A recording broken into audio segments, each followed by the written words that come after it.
5 terrifying real exorcisms the church tried to hide. There are stories the church never wanted you to hear. Files hidden deep in Vatican archives.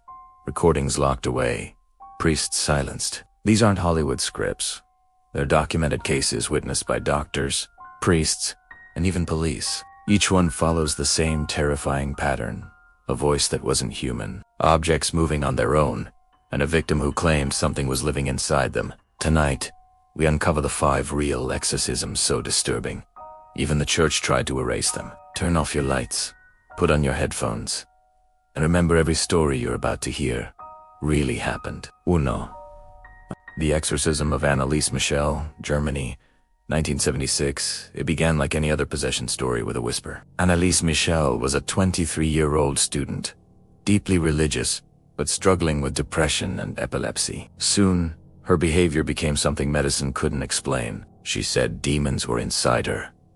Not 1, but 6. Among them, she claimed, were Lucifer himself, Judas, and Nero. She refused to eat, growled at priests, and spoke in strange voices. Over 10 months, 2 priests performed 67 exorcisms, each lasting up to 4 hours. In the tapes, still online today, you can hear her screaming in multiple voices, saying things no young woman could possibly know. Neighbors reported hearing growls echoing from her home. Her parents said her strength became superhuman.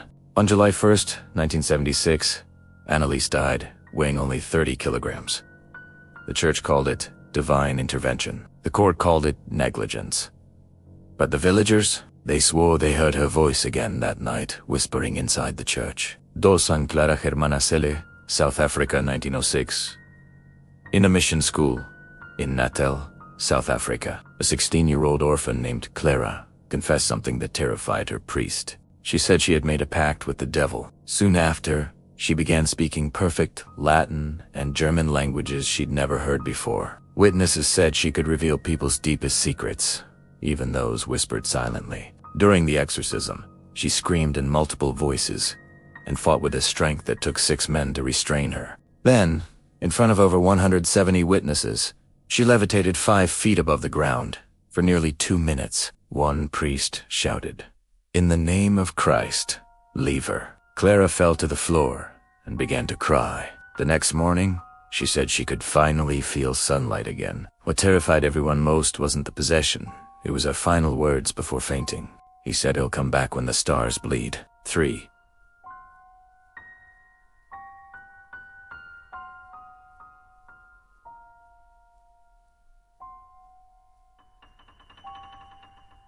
The Smurl Haunting. 1980s Jack and Janet Smurl moved into their home in West Pittston, Pennsylvania, dreaming of a peaceful life.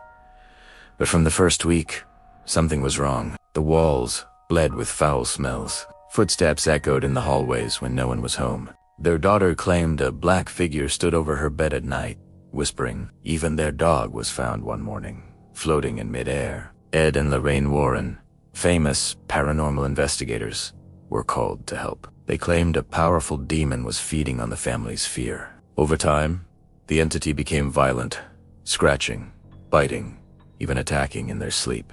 After multiple exorcisms failed, the family finally moved away, but the next tenants reported the same things. Shadows, growls, and something whispering from the basement. The church denied involvement, saying the case remains unresolved.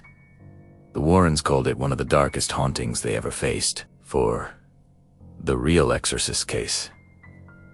Merla, 1949. You've probably seen The Exorcist. But what if I told you that movie was based on real events? The story began with a 14-year-old boy, known by the alias Roland Doe.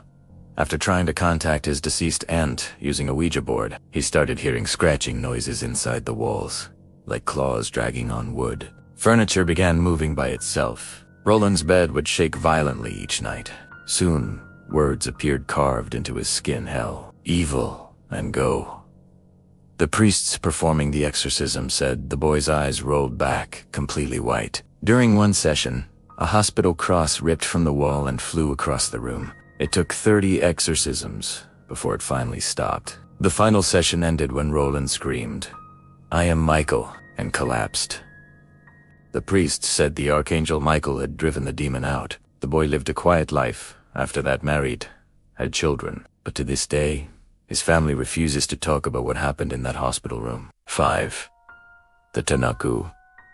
Exorcism. Romania. 2005, our last story happened in modern times, and it asks one of the few officially investigated by the church. In 2005, a young nun named Marizica Irina in Romania began claiming she heard voices. The voices told her she was damned. When she screamed during prayers, the local priests believed she was possessed by a demon. What followed became one of the most controversial exorcisms in modern history. The priests and 4 nuns tied Marizica to a cross for 3 days, feeding her only holy water and bread. She died during the ritual. The priest insisted it wasn't a murder. He said the demon killed her when it realized it was being defeated. The church banned him for life, but locals still visit the monastery at night. Some say they can hear a woman crying from inside the walls, whispering, "He's still here." Possession, madness, faith. Whatever you believe, these stories prove one thing. Evil isn't always a myth. Sometimes it hides behind prayers. These are the real exorcisms that even the church wanted forgotten. Which one do you believe was truly real? Comment below.